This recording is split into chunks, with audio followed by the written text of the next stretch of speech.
Bene, eccoci insieme anche oggi. L'ospite è Giovanni Tonelotto, collega giornalista, qua però in veste di responsabile veneto della Lega Nazionale Difesa del Cane, nonché responsabile del canile di Presina. Uso il termine canile a proposito, perché in realtà la cultura porta a far sì che oggi non si parli più di canile, ma si parli di rifugio. Anzi, l'ambizione dei volontari è quella di farlo diventare un parco zoofilo. Non ricordo già più, Presina, frazione di Piazzola sul Brenta, provincia di Padova. Padova, dalla uscita di Padova a ovest, per avere un'idea, sono 15 minuti. Ecco, allora, partiamo proprio da qui. Come è cambiata la cultura e come è cambiata anche l'organizzazione di un'area una volta deputata canile e oggi rifugio? Sì, innanzitutto vorrei cominciare con un ringraziamento per questa testata, per questo fatto di essere ospiti qui, perché guarda caso ogni volta che interveniamo a testate televisive, nella fattispecie, ecco, c'è qualche adozione in più. Ricordo che l'ultima volta siamo usciti qui dal cancello della sede, mi è arrivata una telefonata di una Portiamo persona. bene. Portiamo bene proprio, ma lo dico e quindi ringrazio. È l'occasione per ringraziare anche tutti i volontari. Siamo in due i responsabili, ma non faremmo niente se non fossimo circondati da tanti giovani, è la nostra speranza questa, ecco. Sappiamo che se le cose cambieranno, cambieranno, perché ci sono i giovani. Noi adulti in genere facciamo fatica a cambiare idea e quindi dobbiamo affidarci un po' a chi è più malleabile in questo senso. Ma vengo veramente all'argomento. Non abbiamo fatto in tempo a esultare perché oggi gli animali accalappiati dall'accalappiacani, oggi si chiama il cinofilo, l'uomo, la guardia cinofila, va bene, ma è la stessa cosa dell'accalappiacani, esultare perché ne vengono presi meno, che invece abbiamo dovuto constatare che nel frattempo è cresciuto in maniera esponenziale. Sono cresciuti i cosiddetti casi sociali. Ecco, arriviamo adesso a parlare di casi sociali, ma quando si dice ne vengono presi meno, è perché ci sono meno cani abbandonati o perché riescono a nascondersi meglio? Chiedo scusa della provocazione, ma siccome abbiamo titolato la puntata è il migliore amico dell'uomo il cane, perché... se è il punto di domanda io risponderei senz'altro di sì. Il cane, ma non è che l'uomo... Bisogna vedere se l'uomo è il migliore amico del cane. Benissimo. Ecco, allora dicevo una cosa. Ecco, ce ne sono meno abbandonati? Meno abbandonati, sì, questo è un dubbio, e non soltanto una realtà nostra, pare sia un fenomeno, per esempio, uniformemente diffuso nel nostro Veneto. Quindi insomma è aumentata... Il sud fa ancora una storia a sé, Vabbè. Il sud d'Italia. A fronte di questo però, proprio perché abbandonati meno? Perché probabilmente è cresciuta anche una sensibilità maggiore verso la cosa. E poi per alcune azioni molto efficaci, vedi il microchip. Molte volte senza il noi quando entriamo nelle scuole, in questi giorni lo stiamo facendo ogni giorno direi, la prima cosa che diciamo: se volete veramente bene il vostro amico a quattro zampe, fategli il microchip. Un cane senza microchip è come una macchina senza targa. Quanta strada fa? Cioè, se non li vogliamo bene non li facciamo il microchip, è una piccola cosa. E quindi il microchip aiuta molto. Poi il secondo fronte, e questo si fa più fatica, sarebbe quello delle sterilizzazioni. Continuano a nascere troppi cani e comunque cani superiori al numero della richiesta. Si aggiunga poi però che il vero, uso questo termine, che il vero tumore è costituito dai cani dall'est. Per cui cani provenienti dall'est, per cui abbiamo l'impressione alle volte di buttare un po' di acqua sulla sabbia con tutte le nostre campagne in cui cerchiamo di così crescere insieme nell'amore verso i nostri amici a quattro zampe e verso tutte le creature, con la consapevolezza che se si rispetta la vita, si arriva a rispettare la vita anche con la V maiuscola. Ecco. Quindi la cosa che più mi offende è quando mi dicono: ma ti interessi di cani e ci sono i bambini che stanno morendo di fame. Allora provo a contare fino al 10 e rispondere. Dico: innanzitutto dimmi, tu devi sapere che un terzo del cibo prodotto nel mondo non arriva mai sulle tavole, quindi con quel terzo di cibo si nutrirebbero i cani, i bambini e di nuovo i cani.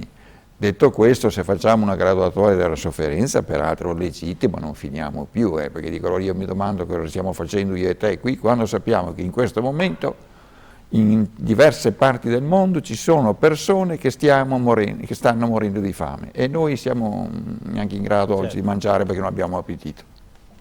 Torniamo ai cani però, perché Sì. prima parlavamo che se sono diminuiti gli abbandoni, sono in aumento invece i cosiddetti casi sociali. I cosiddetti casi sociali sono espressioni di questa società, che alle volte si avvita su se stessa. Cioè, stiamo creando tutti un ritmo che vediamo mette in difficoltà tante persone. I nuovi poveri oggi, pare, soprattutto in Italia, comunque nei paesi più evoluti, non sono più soltanto i poveri in senso, ma quelli che non sono più in grado di tenere il passo, che vengono lasciati per strada, diciamo così. Allora, alle volte può accadere che anche per un malinteso amore per gli animali, in un comune della provincia di Padova, Campodarsego, per non fare il nome, anzi nella frazione di Sant'Andrea di Campodarsego, Sempre per non fare il nome. Per non fare il nome, un signore, per un malinteso amore per gli animali, e si badi bene, quindi non per, si era trovato ad avere 90 cani. Noi capiamo che quando uno si trova a gestire una roba del genere, gli sfugge di mano senz'altro, non è possibile gestire una cosa. Allora abbiamo dovuto intervenire, innanzitutto sterilizzare le femmine, poi arrivare a un lavoro complesso, però basta che ce ne sia uno per ogni comune in questi casi e noi andiamo in tilt. L'altra cosa che cerchiamo di fare appunto è di crescere insieme nella consapevolezza. Le entrate nelle scuole non sono fine a sé. Cosa ci rendono dal punto di vista economico? 0,0, anzi costi in più. Però cavolo, c'è un ritorno. Specialmente noi siamo attrezzati nel nostro rifugio anche di un'aula didattica e si parte dall'aula didattica, si visita la struttura e si ritorna, perché se non cambiano le teste non...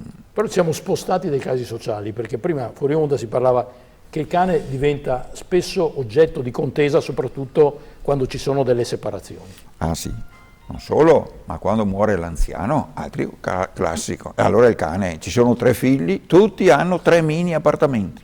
Nessuno può tenere il cane. E io dico, ma come avete il coraggio di fare, tra virgolette, questo affronto al papà, mettendo in ospizio il cane, che era l'essere anche perché il cane soffre da morire, attenzione, quando si vede così, perché capisce tutto, alle volte. Certo, però insomma, adesso non è che voglio spezzare una lancia in favore di quei 3 figli, però può darsi che vivono veramente in appartamento e anche può darsi che non abbiano amore per i cani. Cioè, io sono uno che i cani li rispetta, ma per esempio non ho un feeling con il 4 zampe, ne ho avuti, ci siamo rispettati reciprocamente, ecco, ma là finisce. Capisco, no, ci sono persone che hanno invece un grande trasporto, e ho visto che tra l'altro i dati dicono che in Italia è in forte crescita. Pare che ci sia un animale d'affezione ogni 2 persone, esatto. Forse la cifra è esagerata, però indubbiamente è in crescita. Questo, come sono in crescita i negozi per animali, sì, gli studi veterinari. È un settore economico che sta tirando. Ecco. E quindi, allora si tratta, ripeto, di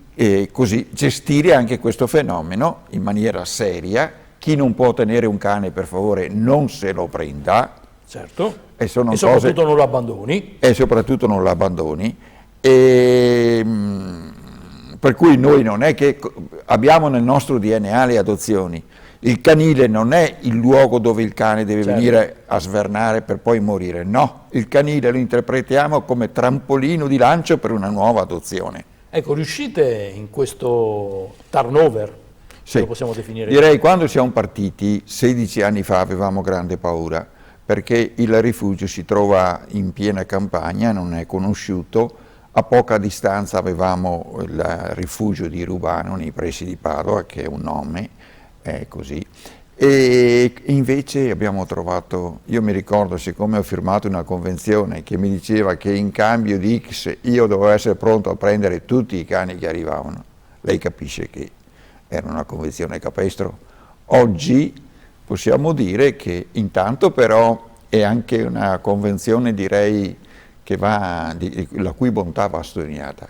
Cioè, se no cosa accade? Che alle volte se il comune paga per il singolo cane, accadeva che qualche comune, orribili ma capitava, prendeva il cane e lo spostava nel comune più vicino, così pagava l'altro comune di tutto. Adesso si immagina invece che gli 28 comuni della ex ULSS 15 Alta Padovana, con il quale siamo convenzionati, siano come una sorta di unico comune, per cui pagano in proporzione agli abitanti. Un comune non mi porta neanche un cane quell'anno, bene per me, me ne porta 100 l'anno dopo, devo accettarli. Ok. Per concludere, 2 parole sull'anno europeo del volontariato che vede Padova capitale? Sì, direi che è una cosa stupenda, anche se approfitto per fare non una polemica, per carità, ma una riflessione seria. E non so, tutto questo esultare che ho visto a Padova, per carità, condividevo. Guardate che per oggi però le associazioni di volontariato sono messe in grosse difficoltà. Saranno chiamati enti terzo settore, ETS. Però cosa sia e cosa non lo sappiamo. Personalmente avrò frequentato almeno 20 incontri di aggiornamento. Se lei ho chiesto però all'ultimo relatore, allora conviene o non conviene diventare ETS? Dipende. Allora forse potevo anch'io rispondere così, dipende. Approfitto però per spendere una parola anche perché economicamente non è, abbiamo anche noi il 5 per 1000, ecco, se qualcuno dovrebbe essere comparso in sovraimpressione vuole ricordarsi di noi, ha possibilità anche di vedere concretamente dove vanno a finire i soldi, perché il rifugio è aperto tutti i giorni dell'anno, dal 1° di gennaio al 31 dicembre, quest'anno 366 giorni. Grazie alla rotazione dei volontari, quanti siete? Una quarantina di volontari più 2 dipendenti, ecco, perché devono gestire anche un'attrezzata area di 20.000 metri quadri, quindi c'è un po' di così. Ecco, e tra volontari ne trovate sempre? Sì, direi di sì. Io al sabato ho il compito di incontrare i volontari, non tutti rimangono, attenzione, però è una selezione che è anche, guardi, tra qualcuno dei volontari è anche laureato in benessere dell'animale, perché ho scoperto che c'è anche questa laurea a Milano, quindi persona quanto mai qualificata, perché noi immaginiamo che per andare dietro a un cane basti tanta buona volontà e buon senso, è mica vero, ci vogliono anche lì competenza e professionalità, come ormai si ripete. Grazie a Giovanni Tonelotto, che oltre ad essere un collega giornalista è anche il responsabile del rifugio di Presina di Piazzola sul Brenta, nonché responsabile veneto della Lega Nazionale per la Difesa del Cane. Sono io che ringrazio veramente. Buon lavoro. E chissà che uscendo di qua non ci sia un altro cane da aiutare. Grazie. Grazie a voi, alla prossima.